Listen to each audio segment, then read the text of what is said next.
नमस्कार, मैं रवीश कुमार। जिस वक्त G20 की बैठक के लिए कई देशों के राष्ट्रपति और प्रधानमंत्री दिल्ली आने की तैयारी में हैं, उसी वक्त भारत सरकार यह बहस क्यों छेड़ना चाहती है कि भारत का नाम अब इंडिया नहीं होगा, इसे बदला जाएगा।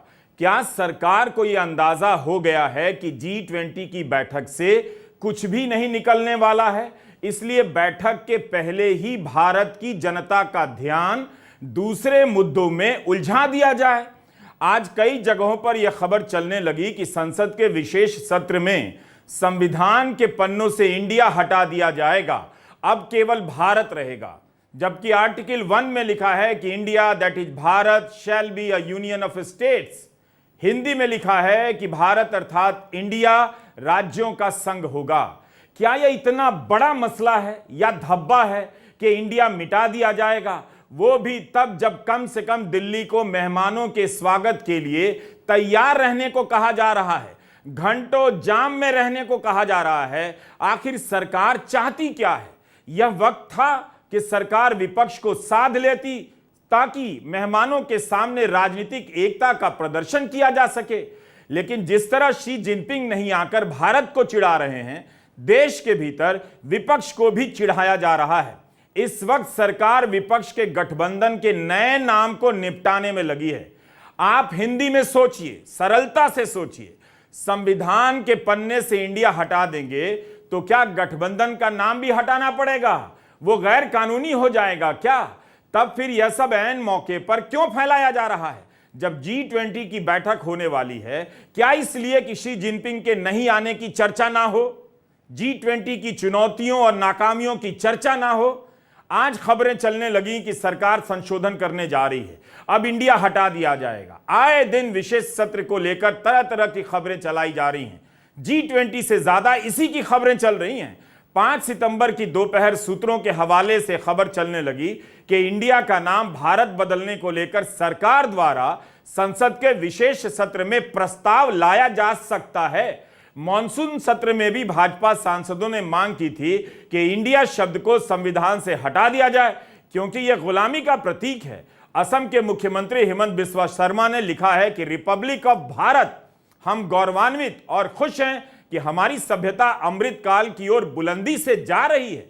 विपक्ष ने अपने गठबंधन का नाम इंडिया क्या रख लिया? सरकार और बीजेपी में इतनी घबराहट मच गई है। अभी तक देश के लिए इंडिया इंडिया सभी करते थे, क्या वो भारत का अपमान कर रहे थे? जिन लोगों ने मोहब्बत से इंडिया कहा, क्या उन्होंने भारत का कम सम्मान किया? कितने ही गीतों में, कविताओं में इंडिया है, क्या वहां से भी ये बदल दिया जाएगा? क्या ये सरकार अब सारे जरूरी काम छोड़कर यही सब करने जा रही है? G20 के प्रचार में हर जगह इस्तेमाल होने वाले इंडिया नाम को अचानक समारोह के खत्म होने से पहले गुलामी के प्रतीक के रूप में देखा जा रहा है, दिखाया जा रहा है। यह पहले क्यों नहीं दिखा? सवाल है कि अगर देश का नाम बदला जाता है तो क्या मात्र इसलिए कि विपक्ष एनडीए के विरुद्ध एकजुट हो गया है और उसके गठबंधन के नामों का सार इंडिया है? मोदी कार्यकाल के 9 साल में इस नाम की गुलामी को दूर करने का ख्याल नहीं आता है। जुलाई में विपक्ष के गठबंधन ने अपना नाम इंडिया क्या रख लिया, बस तभी से सत्ता पक्ष को इसमें गुलामी नजर आने लगी है। क्या यह विपक्ष का इतना बड़ा मास्टर स्ट्रोक है? G20 का नारा है, एक पृथ्वी, एक परिवार और एक भविष्य, लेकिन इस नारे की एकता बिखरती नजर आ रही है। केवल रूस के राष्ट्रपति व्लादिमीर पुतिन और चीन के राष्ट्रपति शी जिनपिंग के नहीं आने का मामला नहीं है, बल्कि भारत के भीतर भी इंडिया बनाम भारत को लेकर विवाद हो गया है। राष्ट्रपति भवन की तरफ से 9 सितंबर को होने वाले रात्रि भोज के लिए निमंत्रण पत्र जारी हुआ है। उसमें प्रेसिडेंट ऑफ भारत लिखा है। आमतौर पर अंग्रेजी में प्रेसिडेंट ऑफ इंडिया लिखा जाता था। इस बात को लेकर कांग्रेस सहित तमाम विपक्षी दलों ने ऐतराज कर दिया। संविधान के आर्टिकल 52 में लिखा है कि प्रेसिडेंट ऑफ इंडिया होंगे, यानी इंडिया के इस्तेमाल का चलन रहा है। मगर अचानक कार्ड पर प्रेसिडेंट ऑफ भारत लिखा देखा तो विपक्ष की नजर में साफ हो गया कि G20 के नारे का ही ख्याल नहीं रखा जा रहा है। क्या यही है G20 को लेकर मोदी सरकार की गंभीरता? क्या इसी के लिए हजारों करोड़ रुपए फूंक दिए गए कि इसके महत्व पर चर्चा की जगह अब भारत बनाम इंडिया की बहस में देश को उलझाया जाए? कांग्रेस महासचिव जयराम रमेश ने ट्वीट किया है कि संविधान के अनुच्छेद 1 को बदलकर लिखा जा सकेगा कि Bharat that was India shall be a union of states. लेकिन आज तो इस राज्यों के संघ पर हमला हो रहा है। इस पर भाजपा अध्यक्ष जेपी नड्डा ने ट्वीट कर कहा कि कांग्रेस को देश के सम्मान एवं गौरव से जुड़े हर विषय से इतनी आपत्ति क्यों है? भारत जोड़ो के नाम पर राजनीतिक यात्रा करने वालों को भारत माता की जय के उद्घोष से नफरत क्यों है? स्पष्ट है कि कांग्रेस के मन में न देश के प्रति सम्मान है, न देश के संविधान के प्रति, न ही संवैधानिक संस्थाओं के प्रति। उसे तो बस एक विशेष परिवार के गुणगान से मतलब है। तो अब यह मैच शुरू हो गया है। आप ही बताइए, अगर विपक्ष ने अपने गठबंधन का नाम इंडिया रख लिया तो क्या इससे भारत का सम्मान कम हो गया? संविधान और संवैधानिक संस्थाओं का सम्मान क्या केवल नाम रख लेने से कम हो गया? G20 के पहले यह नया 2020 चलाया जा रहा है। जयराम रमेश ने तो भारत का एक नया अर्थ दिया है, तो क्या इसे भी अब बदल देगी बीजेपी? रमेश ने लिखा है कि भारत का मतलब bring harmony, Amity, reconciliation and trust. उनका ट्वीट है कि मोदी इतिहास को तोड़ना मरोड़ना चाहते हैं और इंडिया को विभाजित करना जारी रख सकते हैं। इंडिया वो जो भारत है, जो राज्यों का संघ है, लेकिन हम विचलित नहीं होंगे। आखिर क्या है इंडिया पार्टियों का उद्देश्य? ये है Bharat, bring harmony, Amity, reconciliation and trust. जुड़ेगा भारत, जीतेगा इंडिया। एक आदमी की सनक और बौखलाहट ने इस देश को उस कगार पर लाकर आज खड़ा कर दिया है कि हमारी पहचान पर सवाल उठ रहा है, हमारे नाम पर फप्तियां कसी जा रही हैं, सोशल मीडिया में और मीडिया में जोक्स चल रहे हैं, चुटकुले बनाए जा रहे हैं इंडिया और भारत को लेकर। यह आपकी सनक और आपकी नफरत का नतीजा है मोदी जी। मुझे पता है कि आप इंडिया से डरते हैं, मुझे पता है कि आप अपने विपक्ष से नफरत करते हैं, लेकिन हमसे नफरत करते तो आप दुश्मनी देश से निभाने लगे। इस देश को हम लोग अपनी मां कहते हैं और मां के नाम के साथ खिलवाड़ कौन करता है? आपने तो वो दुष्कर्म भी करके दिखा दिया। इस देश में एक संविधान है और इस संविधान के आर्टिकल 1 ने हमें पहचान दी है, भारत की हमें पहचान दी है, इंडिया की। और आपके ये जो कुत्सित प्रयास है हमारी पहचान के साथ खिलवाड़ करने का, वो असल में इस संविधान को बदलने के आपके दुष्कर्म का नतीजा है।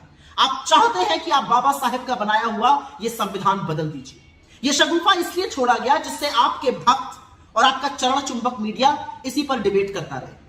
वो अडानी के महास्कैम पर आपसे सवाल ना पूछे, महंगाई पर चर्चा ना करे, बेरोजगारी पर बात ना करे, आर्थिक असमानता पर बात ना करे, आज भी जलते हुए मणिपुर पर सवाल ना उठाए। 100 रुपए का पेट्रोल इंडिया भी खरीद रहा है, 100 ही रुपए का पेट्रोल भारत भी खरीद रहा है। आटे पर जीएसटी आपने इंडिया के लिए भी लगाई है और भारत के लिए भी लगाई है। बेरोजगारी से इस देश का युवा इंडिया में भी जूझ रहा है और भारत में भी जूझ रहा है। आर्थिक असमानता से लोग त्रस्त है इंडिया में भी और लोग त्रस्त है भारत में भी। जलते हुए मणिपुर को देखकर इंडिया भी कांप उठता है और जलते हुए मणिपुर को देखकर भारत की आत्मा भी सिहर जाती है। और अडानी के आपके नाक के नीचे पनपते हुए महाघोटाले पर इंडिया भी सवाल उठाता है और भारत भी आपसे जवाब चाहता है। इस देश को अपनी बनाई हुई महंगाई से, अपनी बनाई हुई बेरोजगारी से, अपनी लगाई हुई नफरत की आग से, अपनी बनाई हुई आर्थिक असमानता से, अपने बनाए हुए अडानी के महाघोटाले से बख्श दीजिए इंडिया और भारत दोनों को। भारत जोड़ो यात्रा आपको जवाब है आपकी नफरत और आपकी कुत्सित राजनीति का। और जब हम कहते हैं जुड़ेगा भारत और जीतेगा इंडिया, तो आपकी बौखलाहट, आपकी घबराहट स्वाभाविक है। भारत माता भी हमारी है, इंडिया भी हमारा है, क्योंकि आप लोगों ने और आपके पूर्वजों ने तो ना इंडियन इंडिपेंडेंस की वॉर लड़ी और ना भारत की स्वाधीनता संग्राम में ढेले का योगदान किया। आप तब भी अंग्रेजों के साथ खड़े थे और तब भी कंस्पिरेसी करते थे। आज भी इस देश के 140 करोड़ लोगों के खिलाफ आपके ये जो प्रयास हैं वो कंस्पिरेसी है, वो साजिश है, वो षड्यंत्र है लोगों के खिलाफ, लोगों को उनके मुद्दों से विमुख रखने का। हमें नहीं पता था कि भाजपा वाले इतने कमजोर लोग हैं, इतनी जल्दी परेशान हो गए। अभी तो चंद हफ्ते हुए हैं इंडिया नाम के इस गठबंधन को बने हुए और आप खिलवाड़ करना आपने शुरू कर दिया। इनविटेशन भेजे जा रहे हैं रिपब्लिक ऑफ इंडिया की जगह रिपब्लिक ऑफ भारत। साहब, आर्टिकल 1 में बड़ा क्लियर पोजीशन है, इंडिया दैट इज भारत। और अगर आप हमसे डर करके, इस गठबंधन से डर करके, तो उसकी टैगलाइन पढ़ लीजिएगा। नीचे इंडिया के नीचे टैगलाइन है, जुड़ेगा भारत, जीतेगा इंडिया। क्या क्या ले लोगे? इतनी परेशानी? कम से कम इस बात को स्मरण करिए कि बाबा साहब भीमराव अंबेडकर ने ये व्यवस्थाएं की थी। आप माला उनको पहनाते हैं, लेकिन अंतर्मन में बाबा साहब नहीं है। इसका प्रतिकार होगा। ना आप इंडिया हमसे ले पाओगे, ना भारत ले पाओगे। आपके हाथ में जो वो चीजें हैं ना, अभी मेजॉरिटी के कारण वो सब छीन ली जाएंगी, और यही आवाम करेगी जिसे इंडिया से भी प्यार है और भारत से भी मोहब्बत है। कहा जा रहा है कि कांग्रेस प्रेसिडेंट ऑफ भारत लिखने से परेशान क्यों है। तब तो बीजेपी स्वागत करने क्यों नहीं चली गई जब राहुल गांधी ने अपनी यात्रा का नाम भारत जोड़ो यात्रा रखा। यह है सरकार की तरफ से G20 के ठीक पहले एकता के प्रदर्शन की मिसाल। क्या इंडिया की जगह भारत लिखने का या लिखवाने का यही मौका है? ऐसा क्यों किया गया? उधर G20 के भीतर भी एकता और एकजुटता का हाल अच्छा नहीं है। चीन के राष्ट्रपति शी जिनपिंग G20 में हिस्सा लेने भारत नहीं आएंगे। इनके नहीं आने को लेकर शुरू से ही हवा में अटकलें तैर रही थीं कि नहीं आएंगे। अब इसकी पुष्टि हो गई है। जो बाइडन की पत्नी को कोविड है, इस कारण जो बाइडन आएंगे या नहीं अटकलें चल रही हैं, मगर खबरें यह भी छपी हैं कि जो बाइडन भारत आ रहे हैं। जो बाइडन ने कहा है कि शी जिनपिंग के नहीं आने का उन्हें अफसोस है। बताया जा रहा है कि भारत के अमेरिका के करीब जाने के कारण शी जिनपिंग भारत नहीं आ रहे हैं। पर क्या यही कारण होगा शी जिनपिंग का नहीं आना? क्या इस बात के संकेत भी हैं कि सीमा विवाद के कारण जिनपिंग दिल्ली नहीं आना चाहते और अब भारत के प्रधानमंत्री के लिए बीजिंग जाना या किसी और ग्लोबल सम्मेलन में शी जिनपिंग से मिलना और मुश्किल होता जाएगा? हमें यह भी देखना चाहिए कि सीमा विवाद के बीच ऑनलाइन और ऑफलाइन कितने ही सम्मेलनों में शी जिनपिंग और नरेंद्र मोदी की मुलाकात हो चुकी है। शी जिनपिंग ने G20 की बैठक को ही क्यों चुना? G20 में 20 देश हैं। इस समूह में कोई ना कोई देश किसी से करीब होगा, अमेरिका से भी करीब होगा। अकेले भारत तो अमेरिका के करीब नहीं है, कुछ चीन और रूस के भी करीब होंगे। तो क्या इस आधार पर शी जिनपिंग ने फैसला किया होगा कि भारत अमेरिका के करीब जा रहा है, इसलिए दिल्ली नहीं जाते हैं? या करीबी परसों रविवार को तो नहीं आई, कई वर्षों से आती जा रही है। जब शी जिनपिंग को झूला झुलाया गया और महाबलीपुरम में शानदार स्वागत किया गया, तब भी तो भारत अमेरिका के ही करीब था। अगर बाइडन की मौजूदगी कारण है, तब फिर सवाल उठता है कि नवंबर 2022 में जब बाली में G20 की बैठक हुई, तब भी शी और बाइडन मिले ही थे। वहां पर शी और मोदी भी मिले और अभी ब्रिक्स के दौरान जोहानिसबर्ग में भी मिले।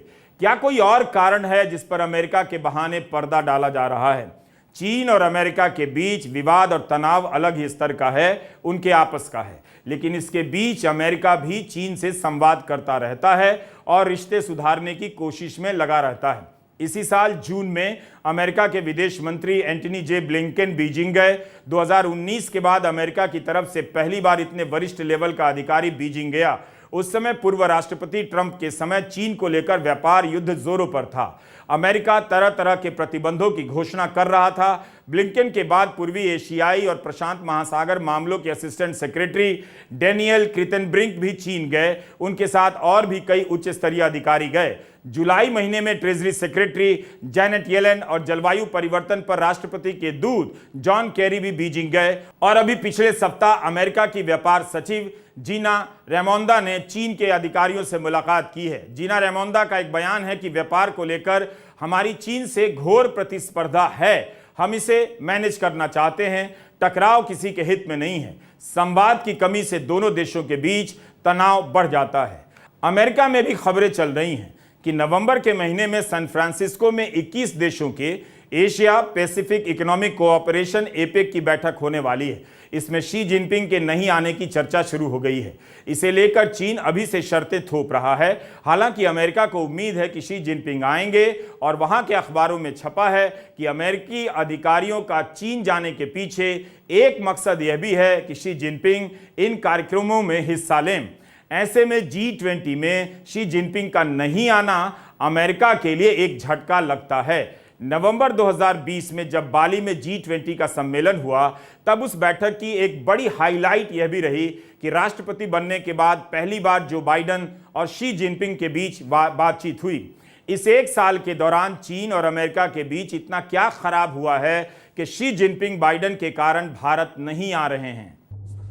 प्रेसिडेंट शी's एब्सेंस एक सेटबैक है यूनाइटेड स्टेट्स के लिए। because ये चाइना एक मैसेज इश्यू कर रहा है that it lacks confidence in what it could do with President Biden at this time because 2-3 बड़ा मीटिंग हुआ था रिसेंटली, उसके बाद चाइना को जो कॉन्फिडेंस है यूएस में वो प्रोग्रेसिवली बहुत कम हो रहा है. US is doing things which only is worsening the climate of relationship between those two countries. United States has launched various sanctions against exports to China, jo critical semiconductors, chips, particularly chips for artificial intelligence and several other things. Besides, US made alliances to deny chips supplied by other countries and other important technologies. Like overall climate right now is very negative, and it has it's gradually reaching a point of no return, and that is the reason why China may have decided that there is little point in meeting President Biden at G20 leaders meeting here. China-India relations are certainly they're not harmonious at this point of time, but China doesn't see India certainly as a major player in the current international strategic balance. China's major fight is with the United States. It may not care so much for countries like India, Japan, or for that matter, other Western countries. China singularly is focused only on US. America और चीन की अपनी लड़ाई है जो केवल व्यापार तक सीमित नहीं है. कभी ताइवान को लेकर मोर्चा खुल जाता है तो कभी किसी और देश को लेकर. रूस के राष्ट्रपति पिछले कई सम्मेलनों में नहीं जा रहे हैं, मगर भारत की अध्यक्षता में हो रहे G20 के लिए दिल्ली ना आकर वे बीजिंग जाने का ऐलान करते हैं, जहां अक्टूबर में बेल्ट एंड रोड फोरम की बैठक होनी है. भारत और यूरोप के कई देशों ने इस प्रोजेक्ट का विरोध किया है. तो क्या दोनों भारत इसलिए नहीं आ रहे हैं क्योंकि जो बाइडन से बचना चाहते हैं? अगस्त के महीने में दक्षिण अफ्रीका के जोहानिसबर्ग में शी जिनपिंग और मोदी की मुलाकात हुई थी. इस मुलाकात के बारे में दोनों देशों ने अलग अलग बयान जारी किए, जिससे साफ पता चल रहा था कि पूर्वी लद्दाख के हिस्से में चीन अपनी दावेदारी किस तरह से रखने जा रहा है. नवंबर 2022 में बाली में भी शी जिनपिंग और मोदी की मुलाकात हुई. सितंबर 2022 में उज्बेकिस्तान के समरकंद में शंघाई कोऑपरेशन ऑर्गेनाइजेशन का सम्मेलन हो रहा था. शी जिनपिंग और मोदी एक साथ मंच पर आए और उन्होंने भारत की अध्यक्षता पर मुबारकबाद दी. यह भी कहा कि हम इस दौरान भारत का सहयोग करेंगे. इसी शिखर सम्मेलन में जब मोदी पुतिन से मिले तब उन्होंने कहा था कि आधुनिक युग युद्ध का नहीं है. जिस तरह से व्यापार को लेकर अमेरिका और चीन के बीच युद्ध सा चल रहा है, वैसा एकदम भारत और चीन के बीच नहीं है. सीमा पर तनाव है, मगर इसके बाद भी भारत जमकर चीन से आयात कर रहा है. चीन को भारत से जबरदस्त कमाई हो रही है. कई लेख में इसकी चर्चा आई है कि भारत चीन का प्रतिद्वंदी बन सकता है, लेकिन वो दिन अभी बहुत दूर है. दोनों की अर्थव्यवस्था में काफी अंतर है. पायदान पर भले भारत का स्थान चीन के बाद आता है, मगर चीन की अर्थव्यवस्था $18 ट्रिलियन से अधिक की है, भारत की $4 ट्रिलियन से कम. शी जिनपिंग हर सम्मेलनों में जाते हैं, यह जरूरी नहीं है. जैसे इसी वक्त 5 से 7 सितंबर के बीच जकार्ता में एशियाई देशों के संगठन आसियान की बैठक में शी जिनपिंग नहीं गए हैं, अपने प्रधानमंत्री को भेजा है. चीन के प्रधानमंत्री ली कियांग जकार्ता से ही भारत आएंगे. मोदी भी इस कार्यक्रम में गए हैं, लेकिन इसके बाद भी साफ नहीं होता कि शी जिनपिंग ने भारत आने से क्यों इनकार किया. इसकी क्या वजह हो सकती है? केवल मेहमानों का आना और नहीं आना ही बड़ी घटना नहीं है, बल्कि इनके आने से पहले जो बैठकें हुई हैं अलग अलग विषयों पर, उनमें भी साझा सहमति नहीं बन पाई है. दिल्ली G20 के लिए तैयार हो चुकी है. शहर में जगह जगह फव्वारे चालू हो चुके हैं. G20 के बोर्ड चमकने लगे हैं और दीवारों पर चित्रकारी कर दी गई है. सवाल उठ रहा है कि इतनी भव्य तैयारी के बाद भी यह सम्मेलन एक बड़ा सवाल छोड़ रहा है. इसी साल फरवरी से लेकर अब तक अलग अलग विषयों पर G20 की कई बैठकें चली. 19 बैठकों में एक भी साझा बयान जारी नहीं हुआ. इस बैठक से क्या निकला, इसकी रिलीज जारी की गई, जिसे आउटकम स्टेटमेंट कहा जाता है। ज्वाइंट स्टेटमेंट के उलट आउटकम स्टेटमेंट का मतलब है कि भाग लेने वाले देशों में आम सहमति नहीं बन सकी, मगर कहा जाता है कि बाली में भी ऐसा ही हुआ। फरवरी महीने में वित्त मंत्रियों और सेंट्रल बैंक के गवर्नर की बैठक हुई, उसमें कोई साझा बयान जारी नहीं हुआ। मार्च महीने में दिल्ली में G20 के विदेश मंत्रियों की बैठक हुई, उसमें भी कोई साझा बयान जारी नहीं हुआ। यहाँ तक कि कृषि मंत्रियों की बैठक में भी नहीं हुआ। G20 के पर्यटन मंत्रियों और शिक्षा मंत्रियों के सम्मेलन में भी नहीं हो सका। श्रम मंत्रियों और ऊर्जा मंत्रियों की बैठक के बाद के नोट में चीन का बयान जोड़ा गया कि G20 सुरक्षा कारणों पर बात करने का प्लेटफॉर्म नहीं है, वह किसी भी बयान में जियोपॉलिटिकल सामग्री का विरोध करता है। तो आप देखते हैं कि चीन का कितना दबदबा है, वह साझा बयान भी जारी नहीं करने देता है और उसके राष्ट्रपति सम्मेलन में भी नहीं आते हैं। G20 की इन बैठकों पर रूस और यूक्रेन का भी असर रहा, यहाँ तक कि इन कारणों से पर्यटन से लेकर कृषि के मुद्दों पर भी सहमति नहीं बन सकी। जो सम्मेलन इतना हासिल नहीं कर सकता, उससे क्या ठोस निकलने वाला है, इसे लेकर बहस की रात लंबी होने वाली है। बताया जाता है कि यूक्रेन युद्ध को लेकर चीन और रूस इसमें रुकावट डालते रहे हैं। भारत की कोशिश है कि अंत में एक साझा बयान आए ताकि उसकी अध्यक्षता में होने वाले इस सम्मेलन की छाप गहरी हो, लेकिन चीन और रूस के टॉप लीडर के बिना इस साझा बयान की अब क्या अहमियत रह जाएगी। अभी तो साझा बयान के भविष्य पर ही प्रश्न चिन्ह है। G20 के शेरपा अमिताभ कांत का कहना है कि वे आशावादी हैं। उन्होंने कहा कि रूस यूक्रेन युद्ध बड़ा मुद्दा नहीं है, विकास पर जोर रहेगा, लेकिन विकास से जुड़े मंत्रालयों की बैठक के बाद भी तो साझा सहमति नहीं बन पाई है। भारत के लिए यह बड़ी चुनौती होगी। अगर साझा बयान जारी नहीं हुआ तो G20 के इतिहास में ऐसा पहली बार होगा। पिछले साल नवंबर में बाली में इंडोनेशिया की अध्यक्षता में G20 की बैठक हुई थी। उस बैठक में तो साझा बयान जारी हुआ, यूक्रेन युद्ध की निंदा भी हुई। G20 के शेरपाओं की 17 दिनों तक बैठक चली, उसके बाद एक बयान जारी हुआ। काफी बड़ी बात थी कि साझा बयान जारी हुआ, क्योंकि उस समय भी सदस्य देशों और रूस चीन के बीच इस मसले पर सहमति नहीं थी। जारी किए जाने के बाद इस बयान को लेकर रूस ने युद्ध वाले पैराग्राफ पर आपत्ति जताई है। बाली के डिक्लेरेशन में वो वजन तो नहीं जो आम तौर पर होता है, मगर दुनिया भर में हेडलाइन छपी कि रूस ने यूक्रेन युद्ध पर साझा बयान स्वीकार किया। जब इंडोनेशिया इतनी बड़ी कूटनीतिक सफलता हासिल कर सकता है, तब भारत क्यों नहीं कर पा रहा है? क्या भारत कर पाएगा? भारत में रूस के राजदूत डेनिस सेलिपोव ने बैठक से एक हफ्ता पहले कहा कि पश्चिम के देशों को बाली घोषणा पत्र में युद्ध पर शामिल पैराग्राफ को बदलने को लेकर सोचना चाहिए, मगर वो उसे रखना चाहते हैं। उन्होंने कहा कि उसकी भाषा को दिल्ली के सम्मेलन में बदला जाना चाहिए। फॉरेन कॉरेस्पॉन्डेंट क्लब में मीडिया से बात करते हुए उन्होंने कहा कि अगर किसी मुद्दे पर आपसी सहमति नहीं बन रही है तो उसे हटा दिया जाना चाहिए, क्योंकि G20 में राजनीतिक मुद्दों को जगह नहीं दी गई है। विदेश मामलों के जानकारों के अनुसार सम्मेलन से पहले ऐसे बयान सामूहिक सहमति पर गंभीर सवाल खड़े कर रहे हैं। हमें याद रखना चाहिए कि बाली में शी जिनपिंग थे, दिल्ली में शी जिनपिंग नहीं होंगे और ना ही पुतिन। बाली के बयान में लिखा था कि आज का दौर युद्ध का नहीं है। ये और बात है कि निंदा कागजी साबित हुई। युद्ध आज भी जारी है और आज के दौर में ही जारी है। फिर ऐसे आयोजनों की क्या प्रासंगिकता रह जाती है? जब से यूक्रेन युद्ध शुरू हुआ है, G20 का यह दूसरा सम्मेलन है। G7 का सम्मेलन हो चुका है।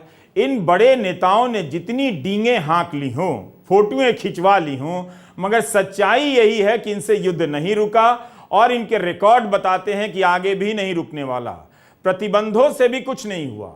यूरोप रूस से खुलकर गैस का आयात कर रहा है। G20 का थीम है वसुधैव कुटुंबकम। चीन को इस पर भी ऐतराज था, मगर वो बहस चीन ने बेकार ही की। सवाल है कि एक पृथ्वी, एक परिवार, एक भविष्य के नारे की सुंदरता क्या फीकी नहीं रह जाएगी? अगर इसके दो बड़े सदस्य ही ना आए, इनकी आपस की लड़ाई थम नहीं रही है, तो फिर एक पृथ्वी एक परिवार का क्या मतलब? सभी आते तो एक मंच पर लाने और एक लक्ष्य के लिए एकजुट करने की चुनौती बनती और उसे पार करने पर प्रधानमंत्री की तारीफ होती। अब तो दो बड़ी चुनौतियां ही नहीं हैं, तो फिर इसका हासिल क्या रह जाएगा? G20 को लेकर दिल्ली के राजनीतिक दलों के बीच 2020 का मैच चालू हो चुका है। इलेक्ट्रिक बसों को लॉन्च करने के लिए मुख्यमंत्री भी झंडा दिखाने पहुंच रहे हैं और उपराज्यपाल भी, जबकि यह काम दोनों में से कोई एक कर सकता था। उपराज्यपाल को वहां जाने की क्या जरूरत थी? लेकिन बीजेपी दावा कर रही है कि मोदी जी ने बस दे दी, तो आम आदमी पार्टी को बताना पड़ रहा है कि इस बस का खर्चा दिल्ली ने भी उठाया। विदेश राज्य मंत्री आम आदमी पार्टी पर आरोप लगा रही हैं कि आम आदमी पार्टी की सरकार ने कुछ नहीं किया। उधर राघव चड्ढा वीडियो जारी कर दिल्ली को सुंदर बनाने का श्रेय अपनी पार्टी की सरकार को दे रहे हैं। दिल्ली में विकास का साझा श्रेय नहीं ले पा रहे हैं, सब अपने अपने हिस्से का बांट कर श्रेय ले रहे हैं। केंद्र सरकार के मंत्रियों को उदारता दिखानी चाहिए थी इस वक्त और श्रेय लेने की बहस से पीछे रहना चाहिए था, मगर वे खूब आगे, विदेश राज्य मंत्री आगे हैं। दिल्ली के विकास को लेकर इस तरह से दावे हो रहे हैं जैसे पंचायत चुनाव से पहले सरपंच ने पानी की टंकी बनवाकर बहुत बड़ा काम कर दिया हो। भारत में अलग ही G20 चल रहा है। नमस्कार, मैं रवीश कुमार।